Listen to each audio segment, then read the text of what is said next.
Welcome to this beautiful winter afternoon by the Murray River, and welcome to a Calvinian architecture. Today I'm reading you the second and third verse from the second octave, the third chapter, Maurilia, and the keynote is Re and the colour is orange. The first one is the story of a kind of journey and of somewhere that I wanted to live. And the third one is also a story of a journey and of somewhere I wanted to live. You can make up your own mind as to which is which. Verse 2. I handle the chains every day on entering and leaving Bradkin. I often fumble around for minutes at the gate trying to fit the locks and keys. It's become a minor horror for me. My hands smell of iron and rust for many hours afterwards. I'm sitting out the front of Bradkin on this particular night in the dirt near the red-lit tank. Dusk in Pascoe Vale. Tonight's the 40th time I've unchained the gate. I've been counting. Suddenly I need to look down at the end to the blue box. I've imagined figures floating across the blue on many nights, and I've strained to look harder, then nothing. This time it's true. There's something moving down there through the light, though no one has come in through the gate yet. So I begin to walk down there. I walk faster. Soon I'm yelling and shouting. He runs off to the Sussex Street fence, tries to climb it by running up it, falls, then stands, facing me, swinging this short black stick. I move closer to him, very close. My father yells at me, he shouts in my face. We're both angry, ready. I wasn't trying to take it, he says, referring to the tape recorder in the blue box. We're hurt. Ready to hit. He's only a kid. Come in and see it all properly, I say suddenly. We walk strangely purposeful, hurried steps as though we know where we're going, but we don't. We're back at the Blue Throat chakra. The tape player's half out, the wires are cut. I try to mend them with my fingers. I push them in like it's flesh and blood. He says, it sounded like a voodoo witch. You get my meaning?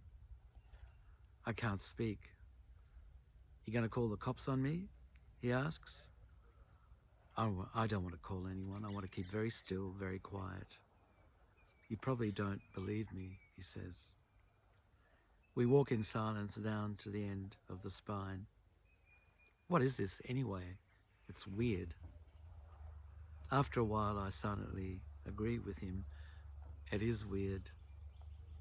He says he's Gavin Dukic. He's an invalid pensioner.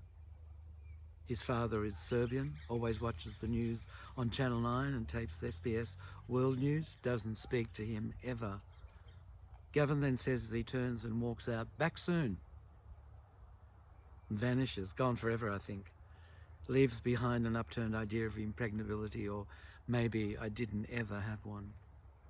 I sit in the dark, eyes shut, listening to pigeons cooing, bats squeaking, loose iron clanging and banging. A taxi pulls up in Sussex Street. A figure appears. Gavin's got cold beer. Want one? Spent my last money on the taxi, he says.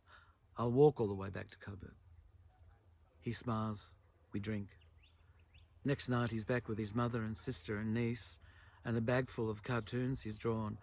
2 eggs his mother has decorated for the Coburg Lakes Easter stall. I hand him a beer.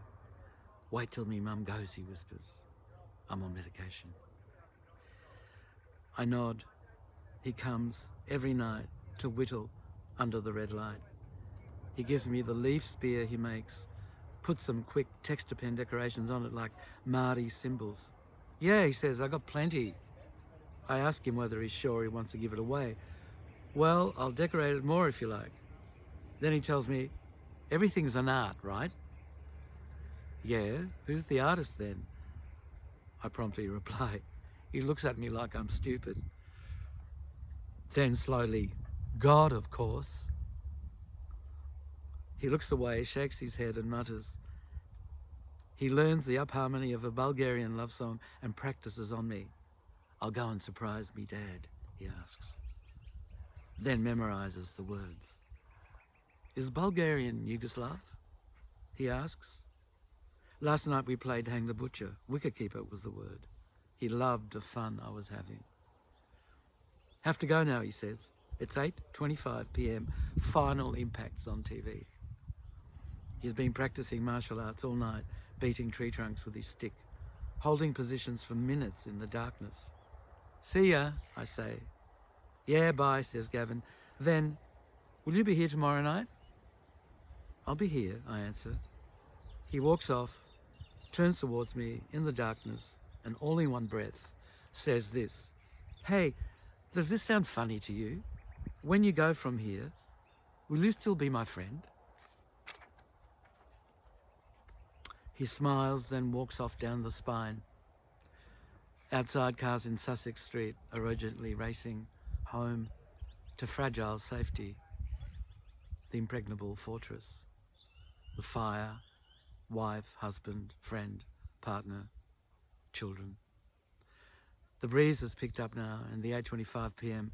Australia Post flight into Essendon Airport roars low over the deserted factory, roars low over Pascoe Vale. Bradken groans, its steel body rattles and bangs. What did you have for dinner? I asked him yesterday. Roast lamb, what else? He answered, quick as a flash. Well, what else? I insisted. I was eager to hear, to imagine dinner at his house. Peas, potatoes, pumpkin and mint sauce, of course, he said, smiling.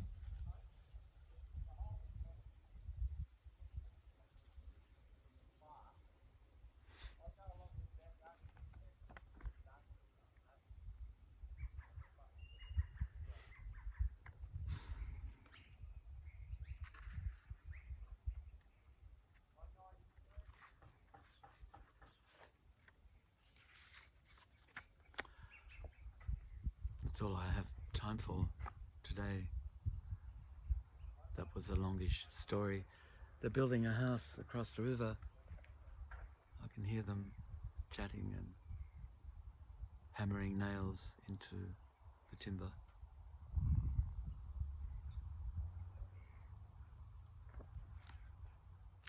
Peas, potatoes, pumpkin and meat sauce, of course.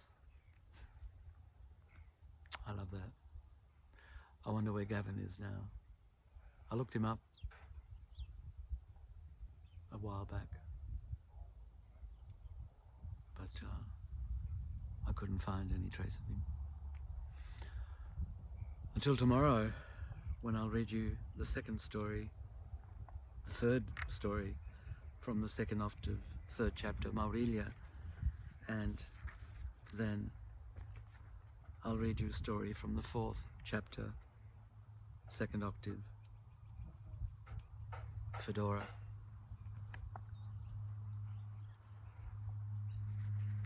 Until tomorrow.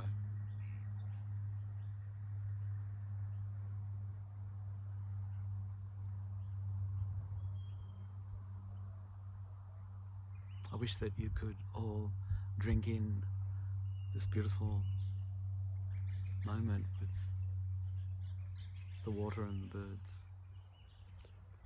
Very soothing at a time like this. I feel quite blessed to be up here, really.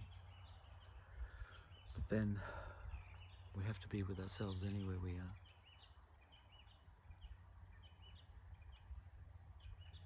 Till tomorrow.